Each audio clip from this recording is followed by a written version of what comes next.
Today on Dusty Vision Radio, we are going to discuss a classic.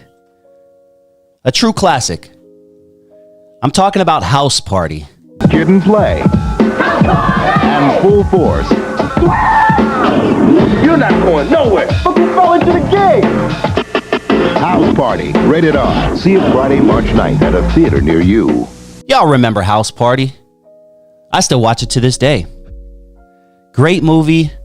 And it always takes me back to a great time in my life. Kid and Play were huge back in the day. Let's take it back. Let's go back. Let's rewind. Let's talk about 1990, just before the movie House Party came out. Now, back in the day, around this time, I just remember the clothing. I remember the bright colors. I remember dancing. It was fun, man. You had Heavy D and the boys. Heavy D's big butt doing backflips.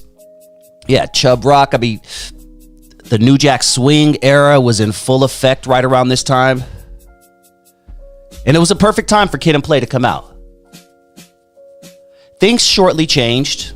We went from the Kid and Play era to the Boys in the Hood era, almost overnight. And I think the Chronic album had a lot to do with that. But I've talked about that in past shows. But I definitely feel like this is a time to be appreciated. 1990. I had my African medallions. I had my bright clothing. And there was nothing bigger than Kid and Play. How I ran into Kid was one day when I was in a group called Quicksilver and the Super Lovers. We used to go to parties on the weekend. So one day I ended up going to a party in a place called Meadow Manor. And I'm going in and the music's jamming and the hotties are rocking and the dudes, and all of a sudden you hear this this voice, you know what I'm saying? This voice like you wouldn't believe. It's like, yo, it's the rapper. This is the guy. Let's check out. Let's get up close to the booth and see. And lo and behold, we make our way and we're fighting and we're getting through. And there's a guy with an afro with glasses this thick and freckles on his face.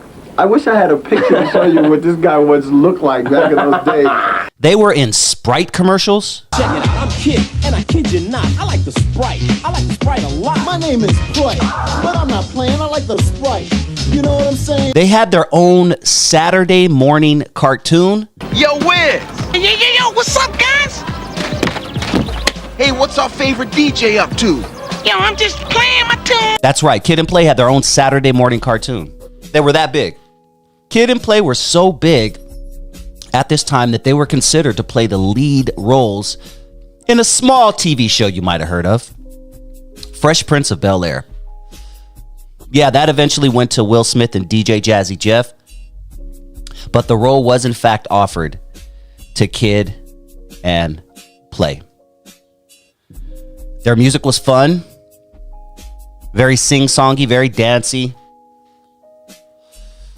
A lot of people at the time called them sellouts. I might have even called him a sellout back then, but I was, 12, 13 years old. I had no idea what a sellout was. Now everybody sells out. But back in the 90s, late 80s, early 90s, especially if you were in hip-hop, you had to have this image. And Kid and Play were going against that image.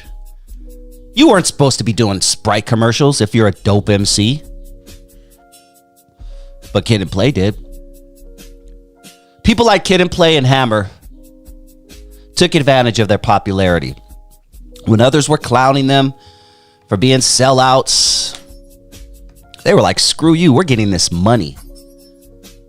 And it was very smart for them to do that. But their music was always a little campy, a little kid-friendly, I guess is a good term to say. They didn't really use a lot, if any, cuss words in their music. I was on the train coming home from school when I saw this freak that made me drool. You see, this freak had on a low-cut dress that plainly showed the parts that was the best. So I got off my seat and sat down next to her. Told this fine young freak she was a fine young girl, and she rewarded me with an invitation to her house and with an exclamation. I told her I'd be glad to come, but one thing first, I gotta call my mom. I rock, y'all, get up, man. Kid specifically was the one that always stood out to me, and he was the one who stood out to everybody because of his high top fade. And it wasn't just no regular high top fade, no 2 inches, 4 inches high top fade. His high top fade was probably a good six inches. So he stood out off top. And Play was the perfect contrast to that. Yin and the yang, if you will. They made very pop-friendly music. Ain't gonna hurt nobody.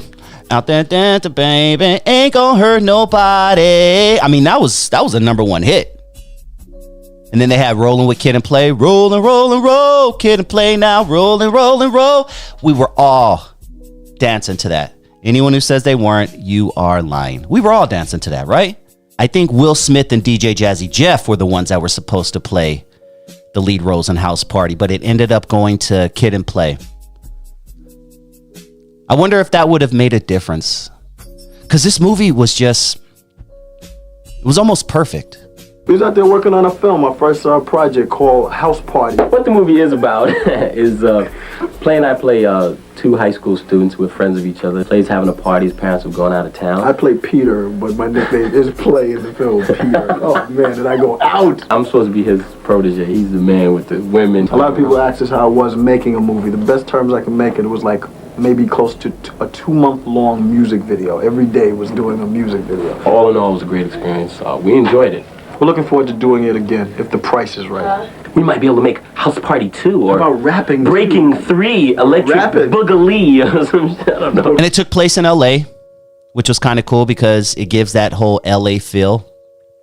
And house parties at that time, people, that was a real thing. There was nothing like the house party. It was so much fun. And you could look back and you could see that everyone was having so much fun. In that movie, there were 2 or 3 gangsters, full force, right? 3 bad guys. Everyone else was having a good time. Now you fast forward just a couple short years later, 1 or 2 short years later, when Boys in the Hood came out, everybody's a gangster. And you got 1 or 2 good people. That just kind of shows you that within a short period of time, gangster rap was shoved down our throat and it flourished. And gone were the bright clothes, gone were the funky hairstyles, and gone were the fun dances. Just gone. Now everybody's bopping, listening to Dr. Dre and Snoop say 1, 2, 3 into the 4. Snoop Doggy Dogg and Dr. Dre is at the door. And that all translated into the streets, not only with gangsters, but with civilians as well, such as myself. That translated into the dress. I mean, I went from rocking the Kid and Play, cross-color, bright clothes, Hauser type clothes, steel-toe boots, African medallions, Malcolm X hats. I went from all that to dressing and looking like I was part of the neighborhood gang. The baggy jeans, baggy shirts, the Nike Cortez. And it's just because that's what we were seeing shortly after what I call the house party era. I smell. Yo, he's a f***ing man. Sick as hell. Now let's talk about House Party. Once again, in my opinion, if there was a perfect comedy, this would be it. Not only that, we were introduced to so many people in this movie. Off top, my favorite character was Pop, who played Kid's father, also known as the legendary stand-up comedian Robin Harris. My boy here. No, sir, who's he? You know who he is. Hear him? No. I ought to be ashamed of yourself. Messing up these folks' house. No, it ain't paid for. You may remember him from Bebe's Kids. He was the creator of Bebe's Kids, a legendary cartoon. I might just do a video on Bebe's Kids in the future. Anyone who grew up in the 90s, Bebe's Kids was an important part of our generation as well. I can't have no luck with women, boy. Every woman I meet, all these little badass kids. You can't even get none. You go to a girl house 3 o'clock in the morning, little boy's still up, ain't he? drinking coffee and taking no-do. Robin Harris was and will go down as one of the funniest black comedians in the history of stand-up comedy. Dude was hilarious. I wish I would have gotten to see him in person. I know people who have, and they told me they laughed so hard watching this guy that damn near they couldn't breathe. Like, it was really that bad. And when I say bad, I mean good. His comedy was really good. And Robin Harris brought that to the screen in this movie House Party. He played a great character. And if you ask me, a lot of that movie, I think a lot of that had to be improv, especially a lot of Robin Harris's parts. My favorite is when he comes across the police officers. Hey, you, where are you going? I'm going to mind my business. That's where I'm going. Do you have a problem with that, officer? Again with the questions. What is this, Jeopardy? No, it ain't Jeopardy. It ain't Monopoly either. And I ain't going to jail. Freeze! Freeze! Goddamn, you all sound like a set of bookends, man. Another favorite part of mine from Robin Harris was when he actually makes it to the house party. He enters the house party and he just starts clowning on everybody. Clowning on everybody. Blah, whatever your name is. Sound like something you catch on your feet. You see my boy? Nah, I haven't seen him, sir. Oh, how you doing? I should have known you was in here. I saw the drippings from the driveway. You know something with that jerry curl you got on your head? You better not ever do a crime. Police never had no problem finding you. Follow the drip, follow the drip. And once again, I don't even know if you could write stuff like that. But that's just one of the people that were in the movie that went on to be a legend. I mean, dude, there's so many. Probably the greatest and my favorite comedian of all time, I have to say. Comedic genius Martin Lawrence played Bilal, the DJ. Gina was in this movie also. Damn, Gina. I said, Gina, I still call her Gina. Tisha Campbell. I just saw Tisha Campbell do stand-up for the first time ever in Los Angeles. Her first time ever. She just did stand-up about 2 weeks ago right here in LA. And she did great. Carl Payne was there from Martin. Coley Cole. And it was a really fun time. But yes, Tisha Campbell and Martin, this is where we get the introduction to them. Tisha Campbell had already been in, what's that movie about the plant that eats people? Seymour. It's something. Seymour. What's it called? Somebody comment down below. You know what I'm talking about. But her and Pam were singers in that movie. That's another classic. Little Shop of Horrors, pop, pop, got it. Little Shop of Horrors, no. Classic movie. But yeah, so we get introduced to Gina and Martin on the same screen. And of course, they would later go on to be part of one of the biggest TV shows of the 90s. Martin Lawrence. He's so crazy.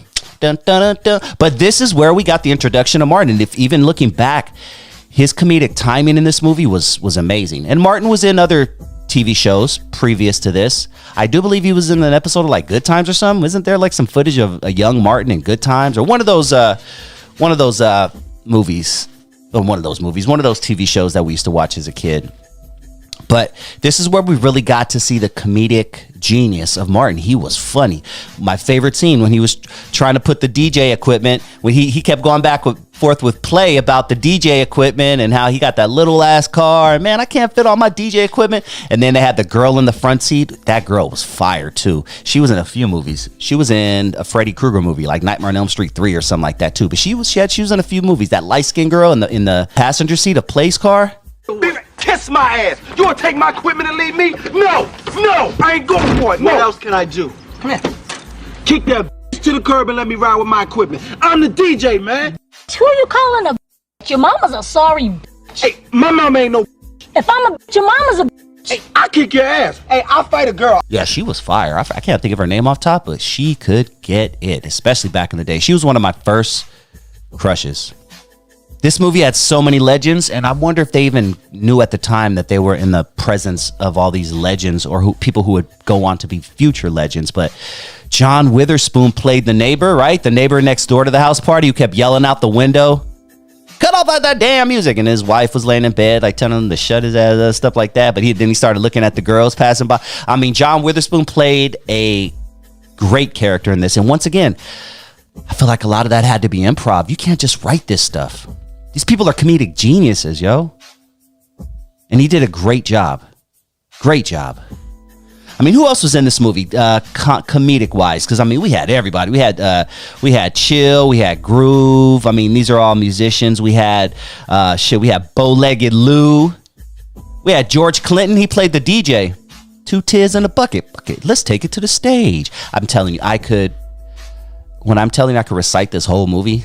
Like, I could literally recite this whole movie. There was nothing bigger than this movie back in 1990, 1991, 1992 when I was a kid. It was huge. And even to this day, if it's on TV, I'm sitting my ass down and I'm watching that movie because it's a great movie.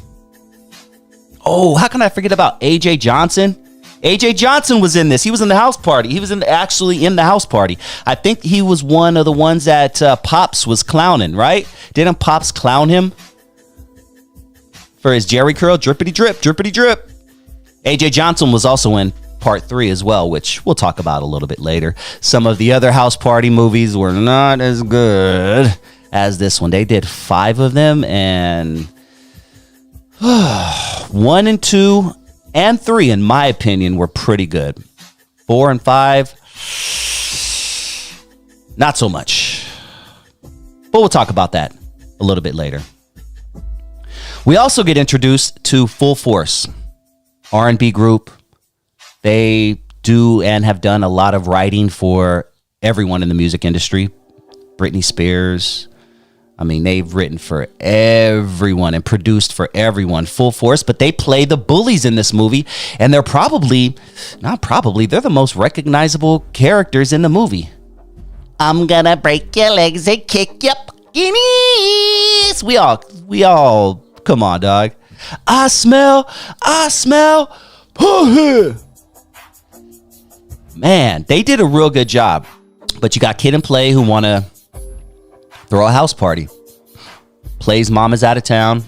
Kid is grounded because earlier that day he got into an altercation at school with Full Force. And the teachers called his dad. His dad's like, you ain't going nowhere. So Kid sneaks out. And the adventure is him getting to the house party. And boy, does he have a few adventures there. I can't go on without mentioning the sister that played opposite of Tisha Campbell. She was hot, yo. She was fire. Shireen!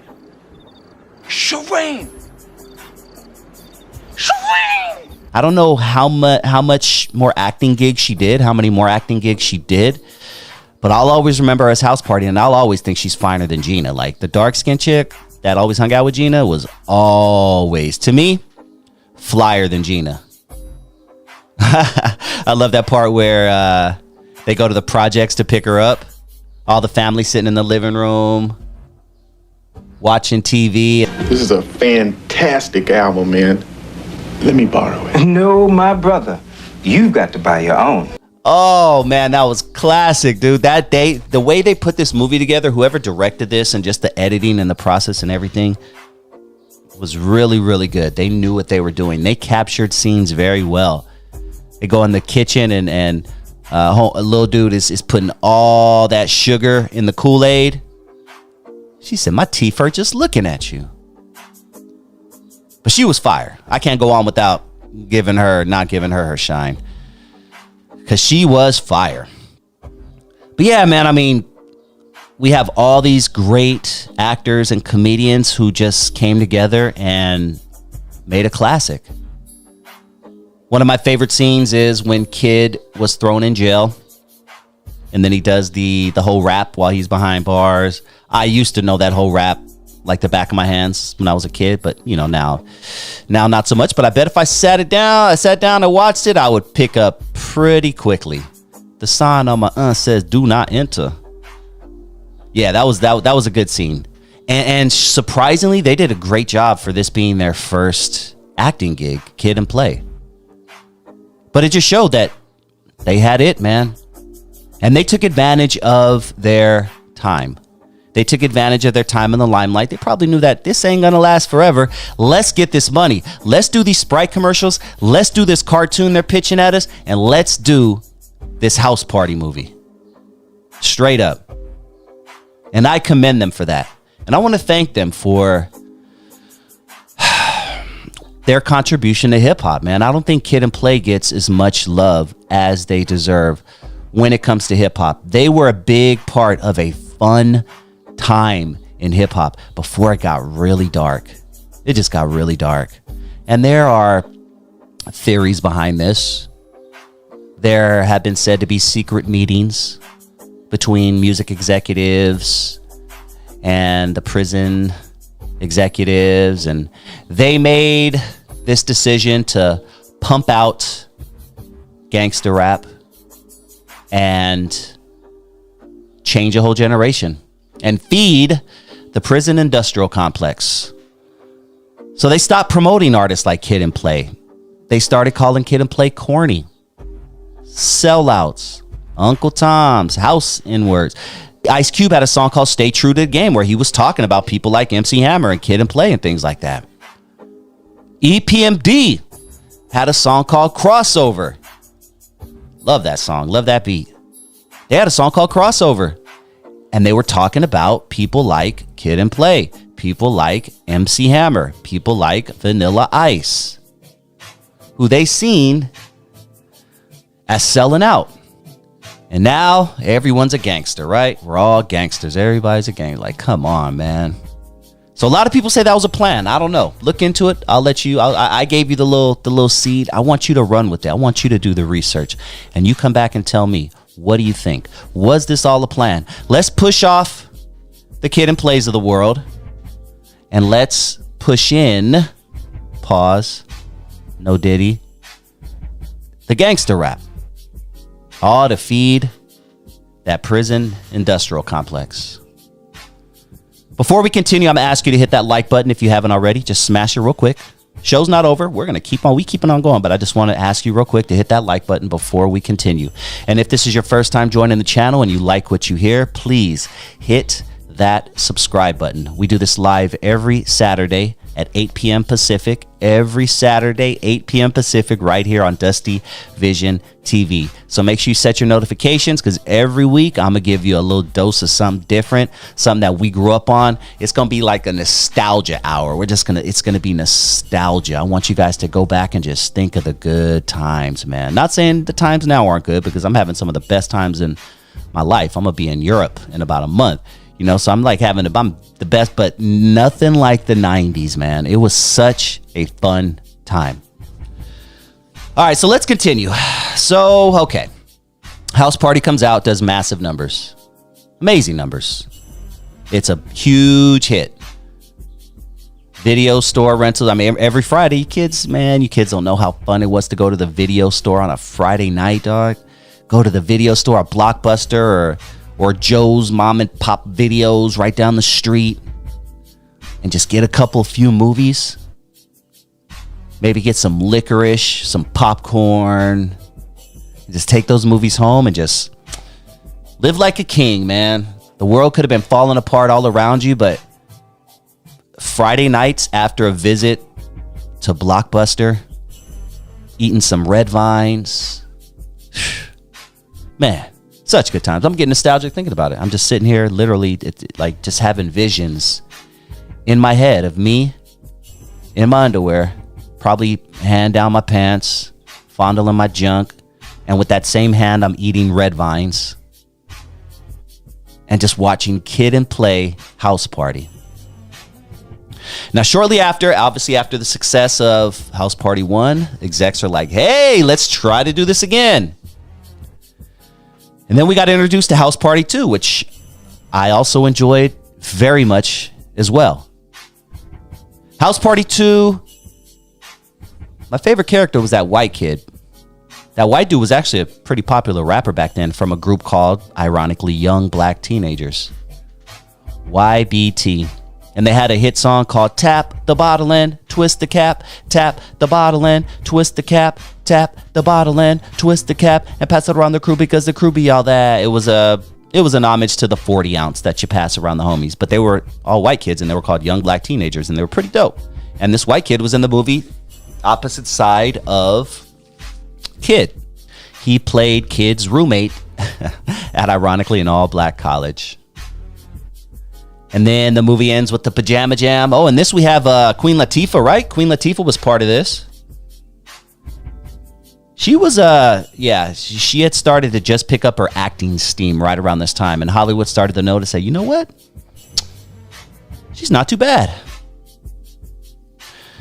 So we get the recasting characters. We get Play, of course. We get Gina. She's in this movie as well. And I enjoyed it. I enjoyed House Party 2.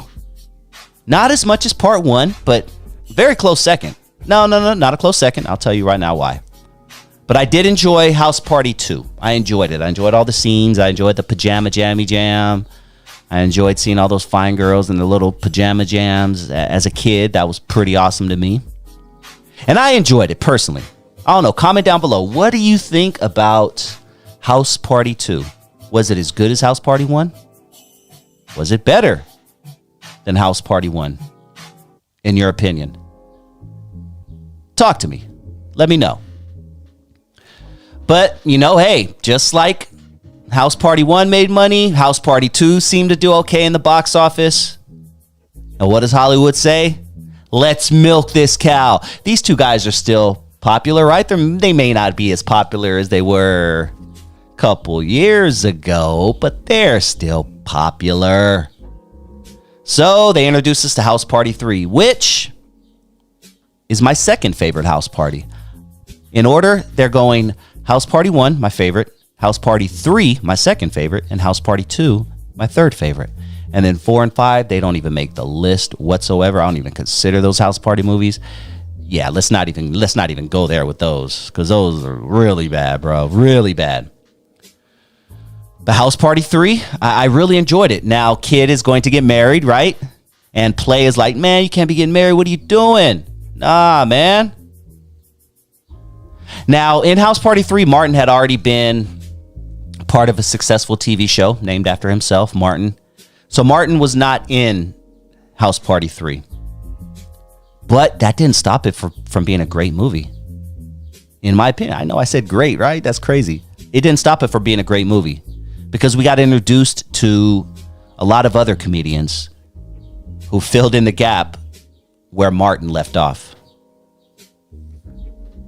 A.J. Johnson was in this movie again. He played one of the convicts when Kid and his little cousin went to go, I guess pick up the birthday cake or catering. It was catering. They were looking for catering. And they had the big bald dude and they had A.J. Johnson. And that was a classic scene right there of them just going back and forth, bagging on each other. Chris Tucker was in this movie. Yes, dog. This is right before the time Chris Tucker started getting them $10 million checks. This was maybe right before or right after Friday. Someone help me out. May have been right before, right? Right around the same time, definitely within a year or two of Friday. So we're getting introduced to Chris Tucker. He plays a great role, and my favorite, the favorite scene is when he meets up with Immature, the group, right? Omarion. They had the Asian kid. And then they had the other dude. I can't even name the names. I think they have flip-flopped members since then. But Omarion was the one that kind of ended up being somebody. Went on to being B2K and all of that, right? But Immature and Chris Tucker's confrontation at the door was a classic scene in this movie. Michael Collier. I don't know. I can never say his name. Michael Collier. There we go. Michael Collier. Very funny stand-up comedian. Legend in the stand-up world. Bro used to be homeless. And from what I understand, he used to make ends meet by doing comedy on the Venice Boardwalk. See, back in the day, the Venice Boardwalk wasn't filled with tents and homeless people shooting up dope like it is now. There was pockets of that. Of course there was. It's Venice. But different time back then. They actually had entertainers, a lot of entertainers, man. And Michael Collier was one of those guys who started in the streets and ended up on the big screen. Definitely a legend. And probably the biggest of them all, and no disrespect to Chris Tucker, no disrespect to AJ Johnson, no disrespect to Michael Collier, but probably the biggest one in House Party 3 was Bernie Mac. R.I.P. One of my favorites, man. One of my favorites. He is very Robin Harris-esque. Going back to part 1, Pops. He played a really good role as his brother, as Pops' brother. And Bernie Mac had some of the most memorable scenes. Namely, the scene at the dinner table. I knew you. Damn it to hell, I knew your face was familiar to me. Man, back in the day, your wife just sucked the meanest. Well, I know you're a lucky man. You scum-sucking son of a... That's my my wife you talking about. Now I remember. I even remember your name. They should call you Jawbone. Yeah, I really enjoyed 3. And even to this day, I'll watch it. And it's great. And Immature did a great job as well. They did a really good job. And I can't go on. We can't wrap up House Party 3 without talking about my girls, TLC, man. R.I.P. Left Eye. They looked so sexy in this movie. I remember wanting Chili so bad in this movie because she was kind of the freak in the movie, right? Left Eye was always my favorite. Like, I just love Left Eye to this day. Like, I think she is one of the most beautifulest female entertainers in the history of music. But in this particular movie, for whatever reason, I was digging Chili. Chili was a little freak and just a beautiful little, oh man. I was never really into T-Boz. Beautiful, don't get me wrong, T-Boz beautiful as well, but that was never really into T-Boz. I was more into Chili during this time. But they did a great job as well. And I'm shocked that they didn't do more acting gigs, man. They were awesome in this movie. So all in all, I really enjoyed House Party 3 almost as much as I enjoyed Part 1. What do you think? Comment down below. House Party 3. How do you rank them? Once again, going back, I'm going to rank them in the top 3. Mine is House Party 1 is first. House Party 3 is second. House Party 2 is third. Those are my favorites in that order. 4 and 5, we ain't even going to give them any time because that's almost an embarrassment. And what we're also not going to do is give that horrible 2023 remake that they did of House Party. Like, that was bad. That was almost as bad as the remake of Coming to America. Can we just leave the classics alone, Hollywood? Hollywood, listen to me right now. Can we just leave the classics alone? There was no reason to mess with House Party and do a remake in 2023 and ruin that, almost ruin that legacy. Right? There was no reason to do a Coming to America 2. No reason whatsoever when we had that beautiful classic Coming to America. Hollywood, can you knock it off a bit? But yeah, 4 and 5, nah, I don't even think Kid and Play wanted anything to do with that. Do with those films. I know they popped up in 5 for a quick second, and I only know that because I've seen the movie once. I've literally saw 4 and 5 once. I don't even think I've watched them all the way through. It was just really bad. And I tried to watch it again, and I was just like, I can't do it. Because when the main players aren't in it, or when they don't have as good of comedians in it as the Bernie Macs and the Michael Colliers and the Chris Tuckers and the AJ Johnsons, like, it just doesn't have the same feel. It doesn't even seem like the same movie.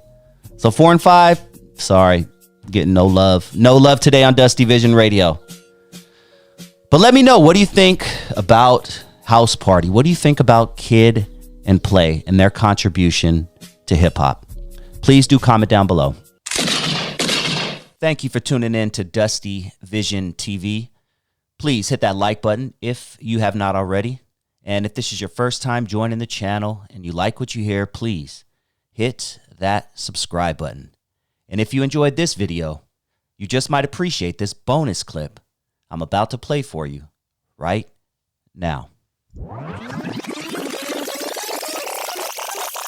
Last time we left off, said Pelican Bay was like a fraternity. You got a kite from the Muslims. The Muslims moved you into their cell. Depression kicked in. Marriage was on the rocks. First time in prison ever contemplating taking your own life. One of the OGs told you to shape up or ship out. He got hit in the neck at service shortly after. They elected you to lead. You taught Islam to the newbies. Duties fell on you. One thing you did right, no Muslim on Muslim violence. Your friend moved you into his cell. He moved you out so you can move whoever you wanted to in. Police show up, tell you that you're moving to another cell. You didn't want to move in with that dude. You refused. You got a write-up. Sent to a cell by yourself. Gave you 3 more years. And that was just the beginning of your woes. And that's where you left off last time. So I end up in another block in the cell by myself after I went through this whole drama of not moving with this guy. I'm going to fast forward a little bit, and that individual that they tried to move me in the cell with, shortly after that, went to go see the psychologist. He was going for his therapies or whatever he had going on. Went in there, counted down from the number 10, and when he got to 0, jumped up and attacked the female psych. And the cops beat the brakes off of him finally and took him to the hole, and we never saw him again. This was the individual that they wanted to move me in the cell with. That was saying, man, you coming here at your own risk. Right? And the irony of that, when he did that, I happened to be in the next room over, stripping out with some other guys getting ready to go into the chapel. You have to strip search before we go in or out. And I heard the whole commotion. Incredible. So, anyways, they ended up putting me on C status, program failure. C status is basically like going to the hole without being moved to the hole. You just in your cell and you on hold time. So instead of going to the exercise yard with everybody else, they send me out to the concrete yard. A little bitty yard shaped like a slice of pizza, right? With 3 walls, 4 walls, no ceiling, just a clear blue dome of California sky and a shower out there. And I'm out there by myself.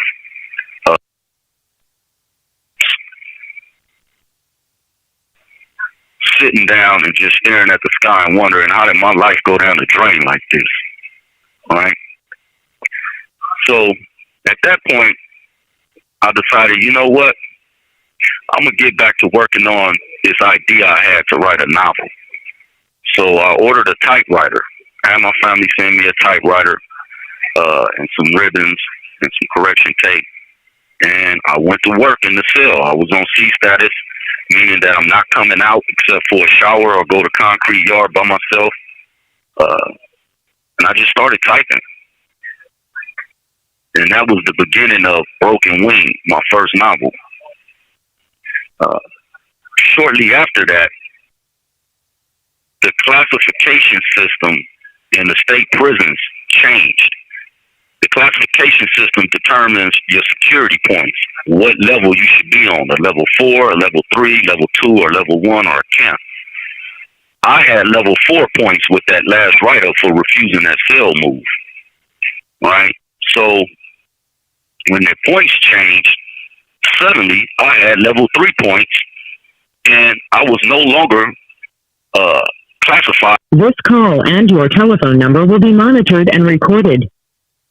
I was no longer suitable to be at Pelican Bay or any level 4 prison. They had to send me to a level 3. So the counselor had to call me back in and tell me, you are level 3 now. Do you still want to go to Centinela? That was the prison they had put me up for. And I told her, 100%, run it. So they put me up for Centinela. And the first time they put me up for Centinela, it took over 14 months that I was sitting there without getting transferred. They just kept reinstating the transfer. And it was this game that they would play.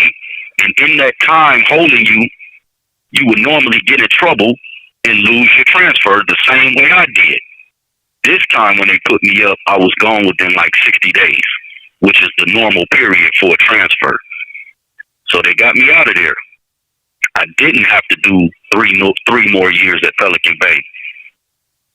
Man, the ride from Crescent City all the way down to Centinela, which is basically on the outskirts of San Diego, down that way, was the longest bus ride of my life. It took over a day to get there. We had to do a layover, right? Sleeping on the floor in the holding tank at a reception center, wake up the next morning, get back on the bus, and finish the trip. I think it was something like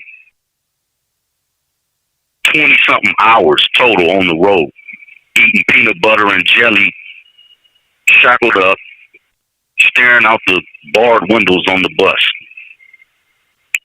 When I got to Centinela, it was almost like I paroled.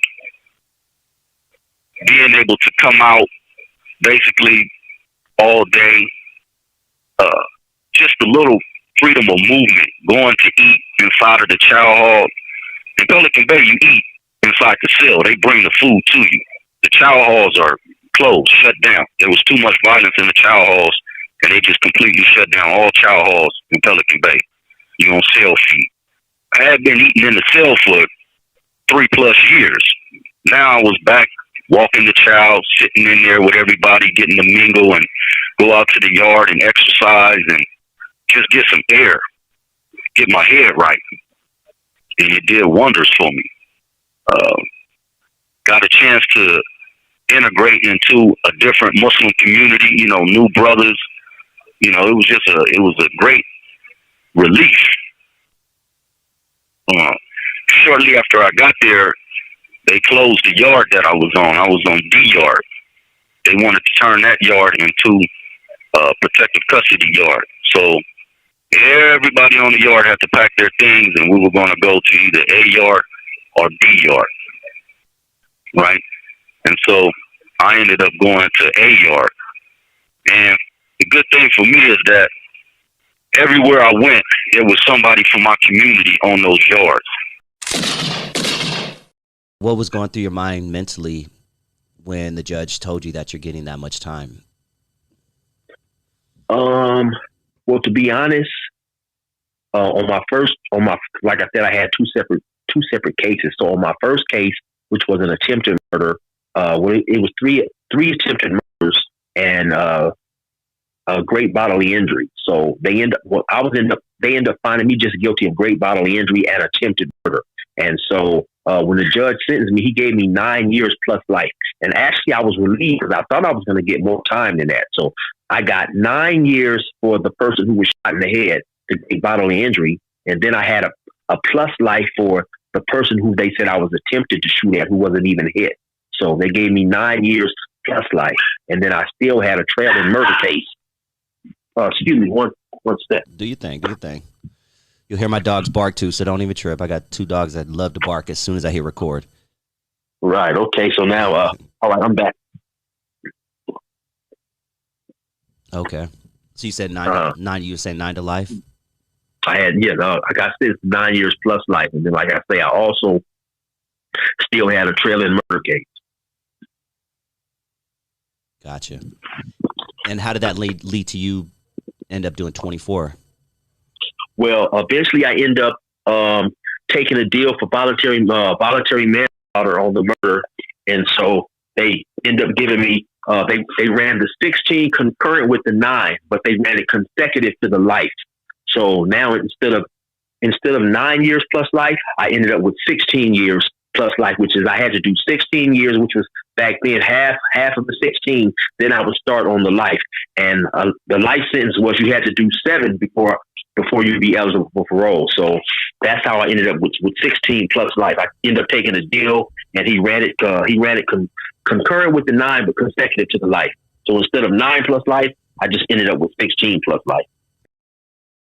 And you were sent to a level 4 180 prison, specifically Salinas.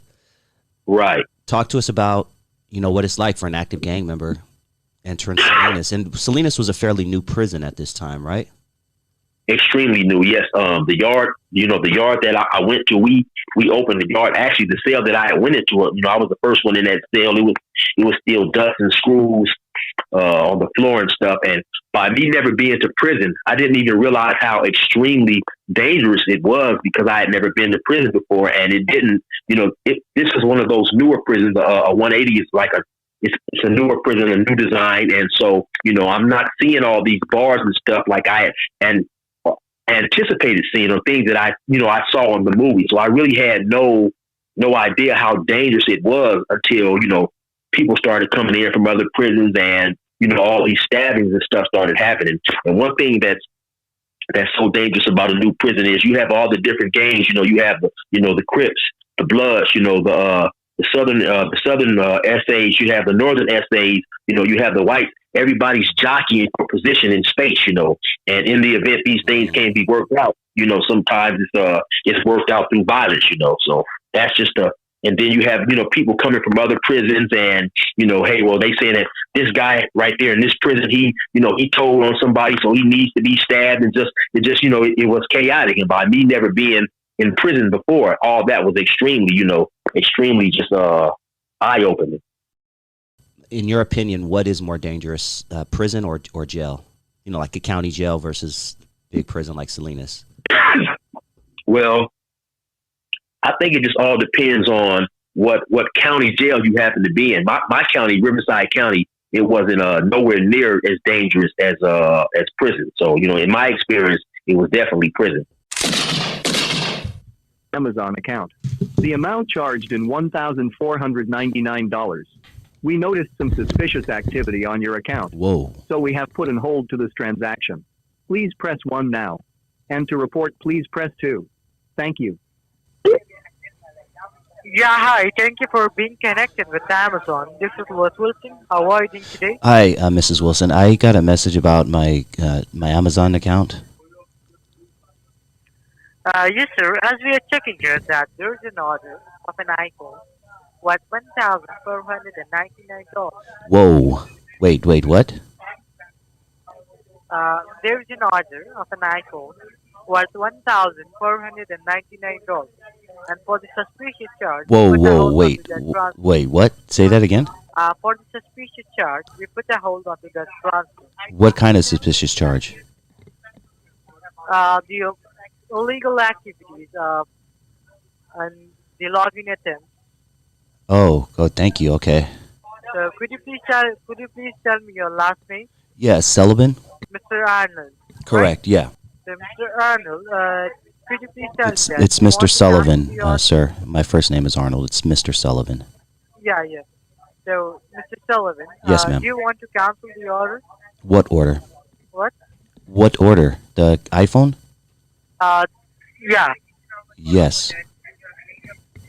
So, Mr.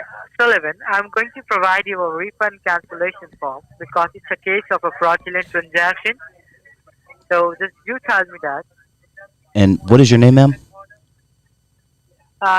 Louis. Luis. Okay, Mrs. Luis, this is not my charge. Yeah, but you want to cancel the order, right? Yes. Because the order was placed up under your phone number and name. I want to cancel it. Okay, so I'm going to provide you a refund cancellation form. So just a what form? Do you have a cancellation form? Cancellation form. Yeah. So Gotcha. just do tell me that. Do you have a laptop or a computer? I have a laptop, computer, and yes, but I don't use them much. I'm not really good with computers. Okay, so can you please be in front of your computer at the moment? Yeah, I can provide you the give me 1 minute. I have to go upstairs and I have to log it on. Okay, sir. Hold on.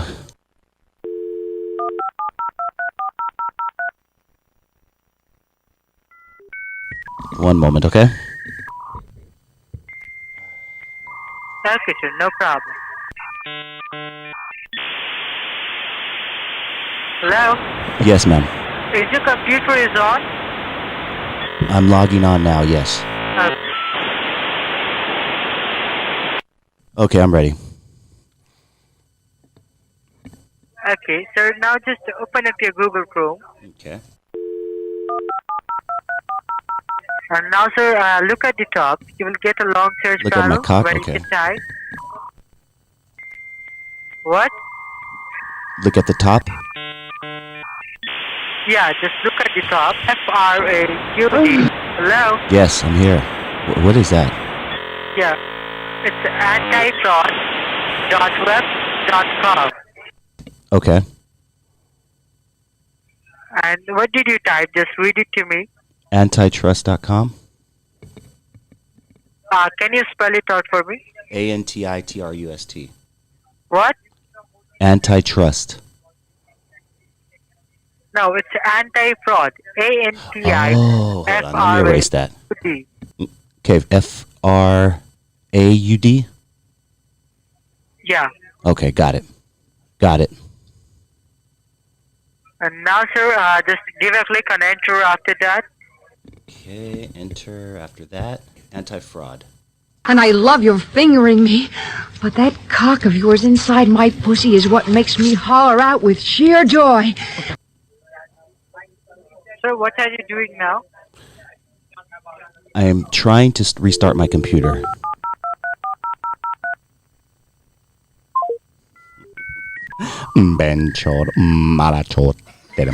Judge or grand jury for a federal criminal offense. This is the final attempt to reach you. For more information, press 1 and hold for the next available officer. Social Security Administration Department, how can I help you? Yes, ma'am, I got a message about my Social Security. Sir, when did you receive a message? Just a few seconds ago. Okay, along with the message, did you receive any case ID number and your reference ID number? No, ma'am, they didn't provide me one. Okay.